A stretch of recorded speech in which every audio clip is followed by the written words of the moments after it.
పోలీసులకు జరుగుతూ ఉన్న అన్యాయాల మధ్య పోలీసుల్లో కూడా కొంతమంది జరుగుతూ ఉన్న అన్యాయాన్ని జీర్ణించుకునే పరిస్థితి లేక పోలీసులు కూడా మంచివారైన పోలీసులు ఈ వీడియోను విడుదల చేయడం జరిగింది.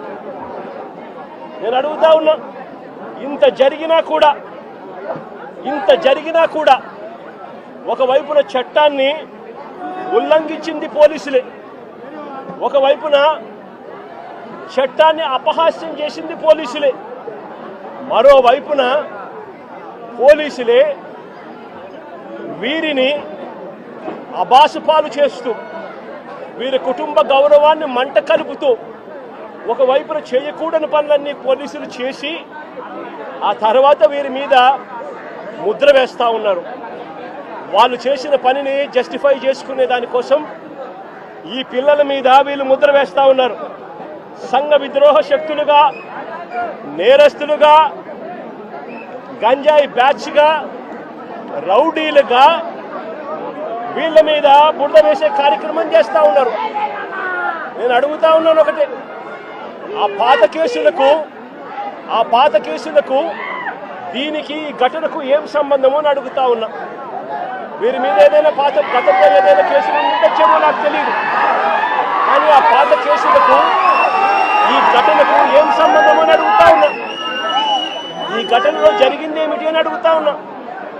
ఈ జరిగిన ఘటన పాత కేసులకు ఏం సంబంధం అని అడుగుతా ఉన్నా. ఈ ఘటనలో ఏకంగా దౌర్జన్యంగా వాళ్ళ ఇళ్ళకి తీసుకొని పోయి వాళ్ళ ఇళ్లలో నుంచి వాళ్ళని లాక్కొని వచ్చి వాళ్ళని దారుణంగా కొట్టి, రోడ్డు మీద కూడా కొట్టి షేమింగ్ చేసి వాళ్ళని ఇంత దారుణంగా చేస్తూ ఉన్నారు. నేను అడుగుతా ఉన్నాను ఒకటి, ఇలా వక్రీకరించి వ్యక్తిత్వ హరణం చేస్తూ తప్పును ఒప్పుగా చూపించే ప్రయత్నం చేస్తూ ఉన్నా ఇదే పోలీసులను అడుగుతా ఉన్నా, ఇక్కడే ఉన్న పోలీసులను అడుగుతా ఉన్నా.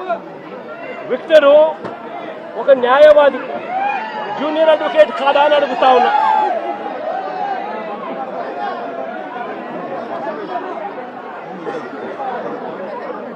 జూనియర్ అడ్వకేట్ కాదా అని అడుగుతా ఉన్నా. ఈ విక్టర్ అనే పిల్లాడు జూనియర్ అడ్వకేట్ కాదా అని అడుగుతా ఉన్నా. ఈ పాప విక్టర్ చెల్లెలు, రాకేష్ చెల్లెలు, ఈ పాప ఇంజనీర్.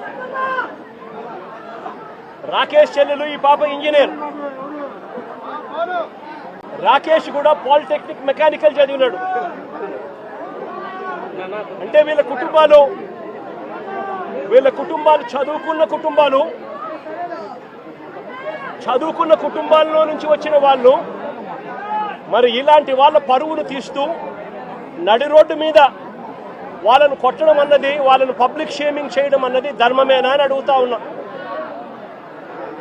నిజంగానే పోలీసులు చెప్తాన్నట్టుగానే వీళ్ళు ఇంతటి దారుణమైన బ్యాక్గ్రౌండే కనుక వీళ్ళకు ఉండింటే, పోలీసులు చెప్తా ఉన్న మాటలు వాస్తవమే అయ్యుంటే, నేను ఒక క్వశ్చన్ సూటుగా అడుగుతా ఉన్నా. అసలు మంగళగిరి తెనాలి వారు కూడా కాదు ఇక్కడ, వీళ్ళు మంగళగిరి వారిని తెనాలికి తీసుకువచ్చి ఇక్కడ కొట్టారు అని అంటే దాని అర్థం ఏమిటి? మంగళగిరి వారిని తెనాలికి తీసుకొచ్చి ఇక్కడ కొట్టారంటే దాని అర్థం ఏమిటి? అంటే దాని అర్థం పోలీసులు చెప్తా ఉన్నటన్ని అవాస్తవాలు అని చెప్పడానికి ఇంతకన్నా నిదర్శనం అవసరమా అని అడుగుతా ఉన్నా. మంగళగిరి వాళ్ళని తెనాలికి తీసుకొని వచ్చి తెనాలి పోలీసులు కొట్టారు అని అంటే దాని అర్థం మంగళగిరిలో ఉన్న వీళ్ళపై ఉన్న కేసులు పెద్ద కేసులు కావనే కదా దాని అర్థం. అవన్నీ వక్రీకరిస్తూ వీళ్ళు ఇప్పుడు వాడుకుంటున్నారనే కదా దాని అర్థము. మరో వ్యక్తి కరీముల్లా మెకానిక్. అసలు ఈ పిల్లాడు 21 సంవత్సరాలు. ఈ పిల్లాడి మీద ఎలాంటి కేసులు లేవు, ఈ పిల్లాడి మీద. ఇంకో ఆశ్చర్యకరమైన విషయం ఏమిటో తెలుసా? ఈ ముగ్గురి మీద కూడా అంటే రాకేష్ మీద, విక్టర్ మీద, కరీముల్లా మీద, ఈ ముగ్గురి మీద కూడా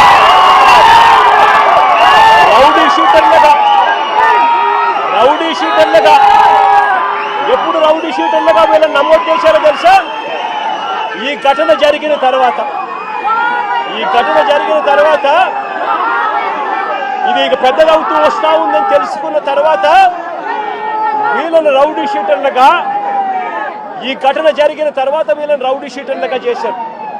నేను అడుగుతా ఉన్నా, ఇంతకుముందు వీళ్ళు రౌడీ షీటర్లుగా లేరు. రౌడీ షీటర్లుగా వీళ్ళ మీద నమోదైంది, వీళ్ళని నమోదు చేసింది ఈ ఘటన జరిగిన తర్వాత. ఇంత ప్రస్ఫుటంగా పోలీసులు ఎలా దుర్మార్గం చేశారు అన్నది ప్రస్ఫుటంగా కనిపిస్తూ ఉంది. నేను అడుగుతా ఉన్నాను ఒకటే, వీళ్ళని చూడడానికి, వీళ్ళకి సంఘీభావం తెలపడానికి జరుగుతూ ఉన్నది అన్యాయము అని చెప్పి ఎవరైనా గలమిప్పితే చంద్రబాబు నాయుడు గారు, ఆయన ఎల్లో మీడియా, ఆయనకు సంబంధించిన సోషల్ మీడియా వీళ్ళంతా బురద జల్లుతూ వీళ్ళందరూ అనే మాటలు ఏమిటి? వీళ్ళది గంజాయి బ్యాచ్ అట, వీళ్ళు రౌడీ షీటర్లట అని రకరకాలుగా వీళ్ళ కుటుంబాన్ని పరువును తీస్తూ వీళ్ళందరూ మాట్లాడుతూ ఉన్నారు. నేను అడుగుతా ఉన్నాను, కేసులు ఎవరి మీదైనా కానీ కేసులు ఉండొచ్చు. గతంలో ఎవడైనా కూడా గిట్టిన వారు కేసులు పెడతా ఉంటారు. కేసులు ఎవరి మీదైనా ఉండొచ్చు. కానీ ఆ కేసులు ఉన్నప్పుడు ఆ కేసులు తేల్చాల్సింది కోర్టులు. మీరు పలాని నేరం చేశారని మీరు చెప్పొచ్చు, చేయలేదు అని చెప్పి వాళ్ళు చెబుతారు. తేల్చాల్సింది కోర్టులు. మరి అలాంటి కోర్టులకు ఇవ్వాల్సిన అధికారం పోలీసులే తీసుకోవడం ధర్మమేనా అని అడుగుతా ఉన్నా. అంటే పోలీసులే అబాండాలు వేస్తారు, పోలీసులే జడ్జిమెంట్లు కూడా ఇస్తారు.